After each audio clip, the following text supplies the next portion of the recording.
माझा प्रश्न असा आहे महसूल मंत्री महोदयांना की ज्या वेळेला एखादी संस्था क्लास 2 पासून क्लास 1 मध्ये कन्वर्ट होण्याकरता अर्ज करते, पण किती दिवसांमध्ये तो अर्ज त्यांचे ते शुल्क आकारून हे क्लिअर करणं बंधनकारक आहे, किती दिवसांमध्ये बंधनकारक आहे, हा माझा प्रश्न आहे. कारण अध्यक्ष महाराज, गेले अनेक वर्ष आपण या सभागृहामध्ये हे फ्री होल्ड करण्याकरता मागण्या करत होतो. अनेक वेळा महसूल मंत्री महोदयांकडे बैठका झाल्या. शासनाने सकारात्मक दृष्टिकोन घेऊन सामान्य माणसाच्या हिताकरता त्यांच्या इमारतीचा पुनर्विकास झाला पाहिजे या हिताचा निर्णय शासनाने घेतला.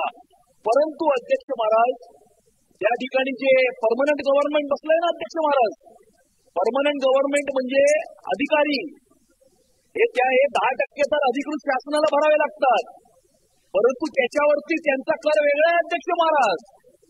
त्या अधिकाऱ्यांचा कर वेगळा आहे आणि त्याच्यामुळे अनेक प्रकरणं ही कलेक्टर ऑफिसमध्ये प्रलंबित आहेत. माझ्या मतदारसंघातली अनेक प्रकरणं त्या ठिकाणी प्रलंबित आहेत.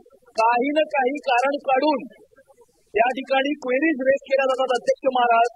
त्यामुळे माझा प्रश्न असा आहे महसूल मंत्री महोदयांना की एखाद्या संस्थेने ऍप्लिकेशन केल्यावरती किती दिवसांमध्ये ते ऍप्लिकेशन क्लिअर करणार, हा माझा स्पेसिफिक प्रश्न आहे अध्यक्ष महाराज. अमित साहेबांनी आपण अत्यंत महत्वाचं सांगितलं.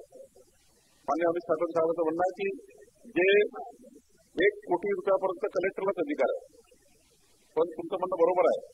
याची एक आम्ही एसओपी करतोय की हा कायदा आहे, कायद्यामध्ये आपण कुठे असं म्हटलं नाही की केळसात करावं, पण एक तातडीने एक एसओपी जाहीर करू की 1 कोटीपर्यंत जे जिल्हाधिकाऱ्याला अधिकार आहे, मग शासनाला अधिकार आहे, किती दिवसात जे त्याचा टाइम टेबल हा कसा असला पाहिजे याची एसओपी मात्र आपण तातडीने करण्याचा या ठिकाणी निर्णय घेऊ, त्या जेणेकरून हे जे प्रकरण थांबलेले आहेत ते निकाली येतील.